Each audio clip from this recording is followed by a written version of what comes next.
اصطفى. أما بعد، قال رسول الله صلى الله عليه وسلم: جعلت قرة عيني في الصلاة.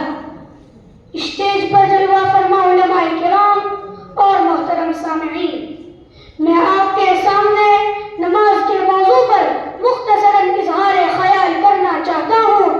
دعا کیجیے اللہ تعالی ہم سب کو اس پر عمل کرنے کی توفیق عطا فرمائے. آمین. حضرات، نماز دین اسلام کا دوسرا عظیم ترین ستون اور ایمان کے بعد سب سے پہلا رکن ہے. نماز سب سے بڑی عبادت ہے. جس کی زندگی میں نماز ہے اس کی زندگی میں برکت ہے، عزت ہے اور راحت و سکون ہے. نماز اتنی عظیم شے ہے کہ اللہ تعالیٰ نے اسلام کے سارے احکام زمین پر عطا فرمائے، لیکن جب نماز کی باری آئی تو تعالیٰ شانہ نے اپنے محبوب حضرت محمد مصطفیٰ صلی اللہ علیہ وسلم کو شب معراج میں آسمان پر بلا کر عطا فرمایا. گویا نماز خدا کا دین کی تحفہ ہے جو اس نے امت محمدیہ کو بخشا ہے. محترم سامعین، نماز کی اہمیت کا اندازہ اس سے لگایا جا سکتا ہے کہ قرآن مجید میں سب سے زیادہ اسی عبادت کا تذکرہ کیا گیا ہے، اور دونوں جہاں کے سردار حضرت محمد مصطفیٰ صلی اللہ علیہ وسلم نے اس کی فضیلت کو بار بار بیان فرمایا ہے. چنانچہ ایک جگہ فرمایا کہ جعلت قرۃ عینی فی الصلاۃ، میری آنکھوں کی ٹھنڈک نماز میں ہے. ایک حدیث میں فرمایا الصلاۃ عماد الدین، نماز دین کا ستون ہے. فرمایا جس نے نماز کو قائم کیا، جس نے اسے قائم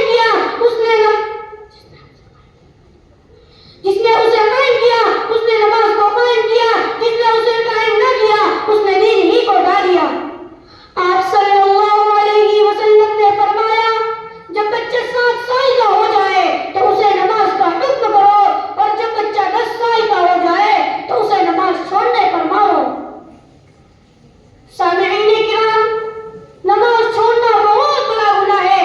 آپ صلی اللہ علیہ وسلم نے فرمایا ایمان اور کفر کے درمیان فرق کرنے والی چیز نماز ہے. فرمایا جو شخص جان بوجھ کر نماز کو چھوڑ دے اس نے کفر کیا.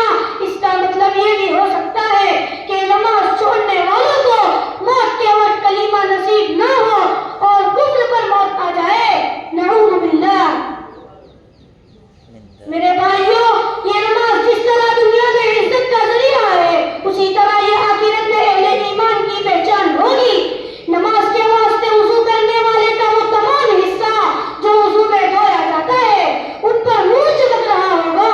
پھر جب نفسی کا عالم ہوگا، نافرمانوں کو فرما برداروں سے الگ کرنے کے لیے سجدے کا حکم دیا جائے گا. سب کے سب سجدے میں چلے جائیں گے، مگر وہ لوگ جو نافرمان تھے اور نماز نہیں پڑھتے تھے ان کی کمر میں تختہ لگا دیا جائے گا جس کے سبب وہ سجدہ نہیں کر سکیں گے. اس طرح بے نمازیوں کو محشر میں سب کے سامنے ذلیل و خوار ہونا پڑے گا. آئیے عہد کریں کہ آج سے ہم نماز کی پوری پابندی کریں گے انشاءاللہ. وما علینا الا البلاغ.